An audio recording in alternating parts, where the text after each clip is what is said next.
High, I Moushumi from Austria. কেমন আছেন আপনারা সবাই? আমি তো মোটামুটি আছি আর কি। খুব একটা ভালো নেই, আমার জন্য প্লিজ সবাই আশীর্বাদ করবেন।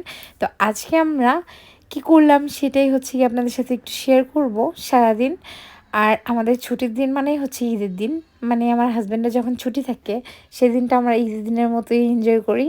তো যাই হোক, ঘুম থেকে উঠেই তারপরে নাস্তা টাস্তা করে আমার হাজব্যান্ড আর আমার কন্যা গেল তারা বাজার করতে। তো হচ্ছে গিয়ে ওরা একটু বাইরে যাবে আর কি। ওরা, আমার হাজব্যান্ড বললো যে তুমি তোমার ঘরে কাজ করো, আমরা যাই হচ্ছে গিয়ে একটু বাজারে।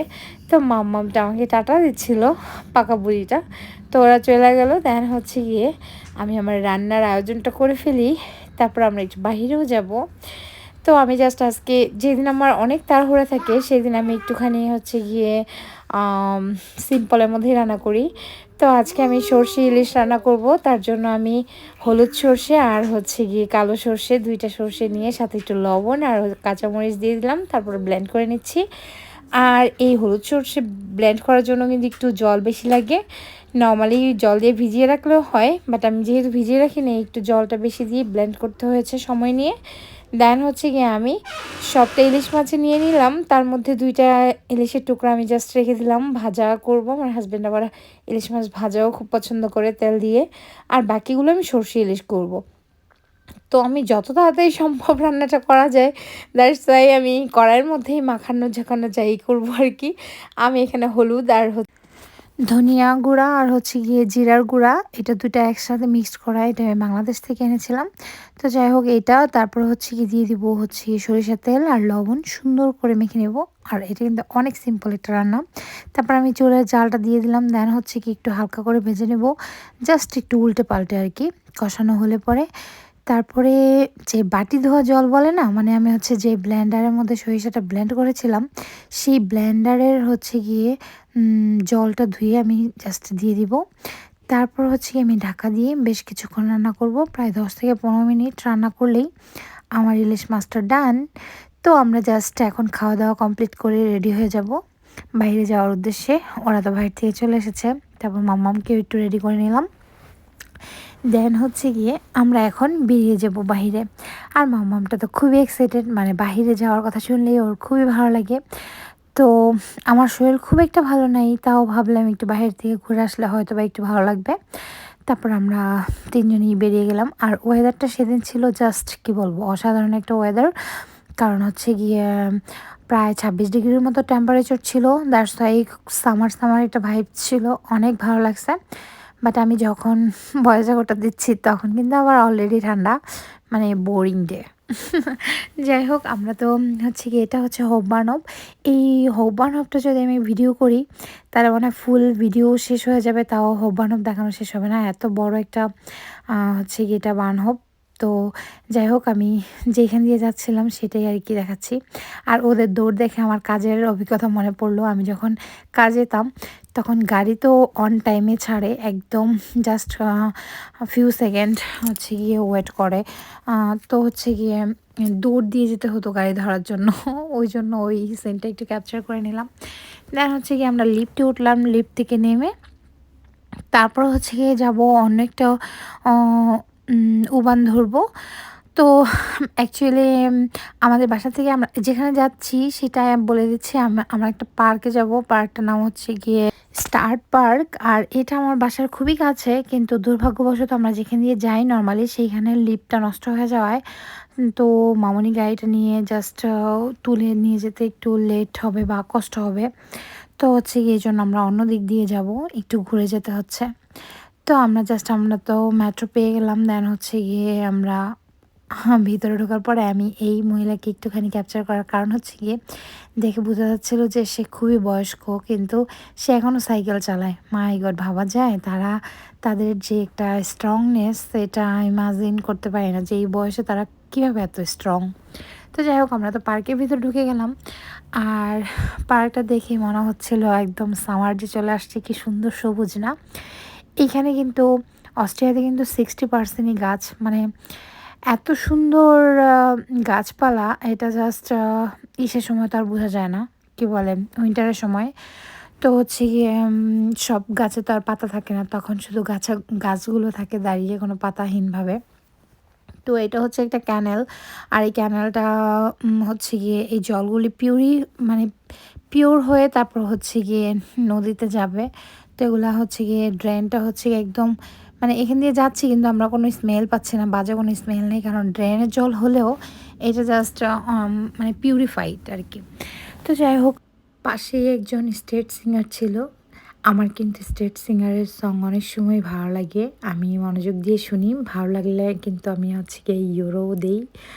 তো যাই হোক, সেই দিকে মানে চতুর্দিকে রাস্তা গেছে, দেখেন রাস্তার কোনো বিকল্প নেই। আর এত বড় একটা পার্ক যে আমার দ্বারা সম্ভব না এটা হচ্ছে গিয়ে ফুল ক্যাপচার করা।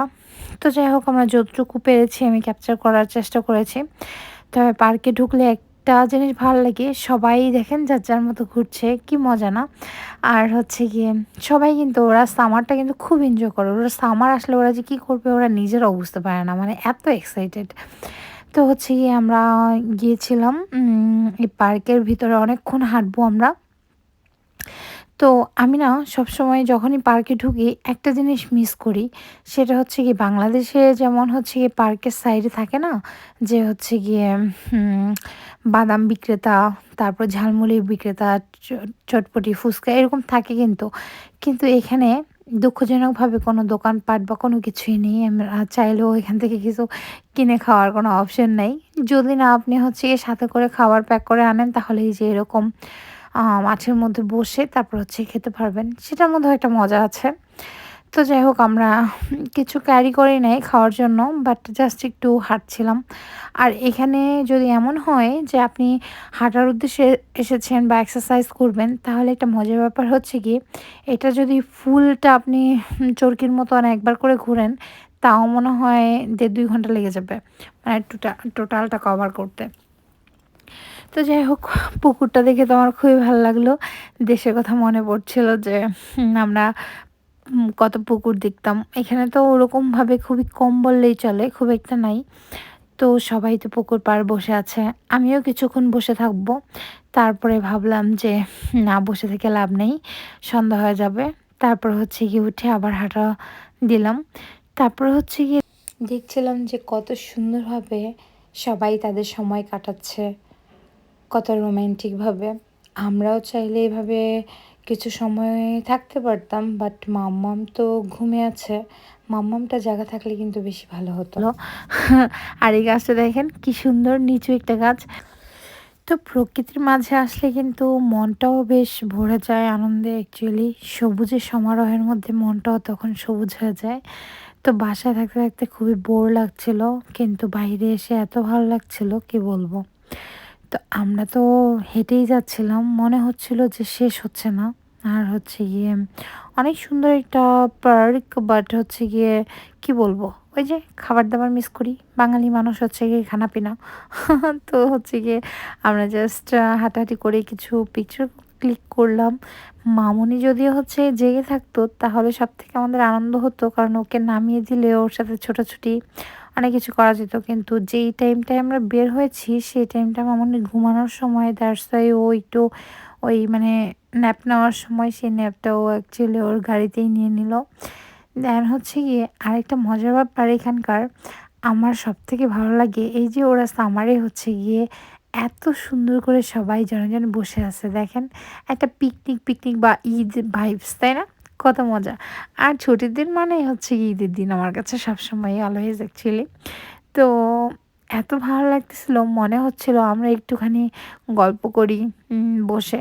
তো একসময় যাব ভাবছি যে ওখানে গিয়ে মাদুর বা হচ্ছে কি কোনো কিছু একটা কাপড় বিছিয়ে দেন হচ্ছে কি বসে কিছুটা সময় এনজয় করব, বাট সেদিন আর ইচ্ছে করতেছিল না। হাঁটতে হাঁটতে না আমার প্রচুর খিদে পেয়ে গেছিলো। তো দ্যাটস ওয়াই বলতেছিলাম যে তাড়াতাড়ি চলো আমি কিছু খাবো। তো আমরা জাস্ট এখানে কিছু কিছু পিকচার ক্লিক করলাম। অনেক সুন্দর একটা গাছ, কি সুন্দর দেখেন, গাছটা দেখে মনে হচ্ছিল একটা সাপ। সত্যি আমি দূর থেকে ভয় পেয়ে গেছিলাম, ও মাই গড একটা সাপের মতো, কিন্তু আসলে এটা একটা গাছ। তো আমরা ঝর্ণাটার সামনে দিয়ে একটু যাচ্ছিলাম, অত সুন্দর না হলেও দূর থেকে কিন্তু খুব সুন্দর লাগছিল দেখতে। তো হচ্ছে গিয়ে তারপর আমরা বাসায় যাওয়ার উদ্দেশ্যেই রওনা হচ্ছিলাম। তারপরে দেখলাম একজন মা মেয়ে কী সুন্দর করে ব্যাডমিন্টন খেলছে। তো এটা দেখে তো আমার খুবই ভালো লাগছিল। আমার মনে হচ্ছিল মাম্মামটা কবে বড় হবে আর মাম্মামের সাথে আমিও খেলবো। কি জোস না? তো হচ্ছে গিয়ে ওরা যখন ব্যাডমিন্টন খেলছিল তখন হচ্ছে গিয়ে আমি ওইটা উপভোগ করছিলাম। দেন ফাইনালি আমরা হচ্ছে গিয়ে সেই ইসে থেকে বের হলাম, কি বলো এটাকে, পার্ক থেকে। দেন হচ্ছে গিয়ে আমরা একটা রেস্টুরেন্টে ঢুকবো কাফে খেতে, দেখি সাথে আর কি পছন্দ হয়। তবে আমাদের ইচ্ছে ছিল যে আমরা বাইরে বসবো, আর মামাম দেখেন ঘুম থেকে উঠে গেছে, ওর ন্যাপ নেওয়া শেষ। তো যাই হোক আমরা একটু বাইরের দিকে বসেছি। আর আমার এই জিনিসটা আমার বেশি ভালো লাগে যে বাইরে বসলে বাইরের প্রকৃতিও এনজয় করা যায়, আর হচ্ছে গিয়ে কিছু খাবার খেলেও মজা লাগে। আর আমার পাখিটা দেখেন উঠে সব মানে চিন্তা করতেছে আমি কই আসলাম, কোথায় আছি, আমরা কি করছি। আমার বুড়ি মাতা। পরে হচ্ছে কি আমরা একটা অর্ডার দিয়েছিলাম হচ্ছে গিয়ে আমার হাজব্যান্ডের জন্য হচ্ছে একটা এসপ্রেসো, আর আমি হচ্ছে একটা লাটে, আর আরেকটা দিয়েছিলাম কেক। তো আমার হাজব্যান্ড আবার হচ্ছে গিয়ে এসপ্রেসোর সাথে কিছু খায় না, বাট আমি আবার হচ্ছে গিয়ে কোনো মিষ্টি খাবার ছাড়া কফি খেতে পারি না। তো এই দেশে বিদেশে আসার পরে বিদেশিদের মতন অভ্যাস হয়ে গেছে। অ্যাকচুয়ালি এইখানেও দেখবেন ফরেনাররা ওরা হচ্ছে মিষ্টি খাবারের সাথে কফি খায়। তো আমারও না খুব ভালো লাগে। আর চকলেট কেকটা এত ইয়াম্মি ছিল কি বলবো, জাস্ট অসাধারণ ছিল। তো আমরা তো খাওয়া দাওয়া করছিলাম আর মাম্মুনিকে নিয়ে আমার হাজব্যান্ড একটু খেলছিল। দেন আমরা বাসার দিকে রওনা হয়ে গেলাম। তারপর হচ্ছে গিয়ে আমরা বাসায় তো যাব। তারপরে আমি জাস্ট ওখানে উঠতেই আমি পড়ে যাচ্ছিলাম, আর আমার হাজব্যান্ড আমার উপর রাগ করছিল যে ভিডিও বন্ধ করো, তুমি পড়ে যাবা, একটু কেয়ারফুলি থাকো। তো আমরা তো বাসায় যাচ্ছি। আপনাদের কাছে আমার আজকের ব্লগটি আপনাদের কাছে কেমন লাগলো প্লিজ কমেন্ট করে জানাতে ভুলবেন না। যদি ভালো লাগে please subscribe my YouTube channel and follow my Facebook page. Thanks for watching my video. Thank you so much.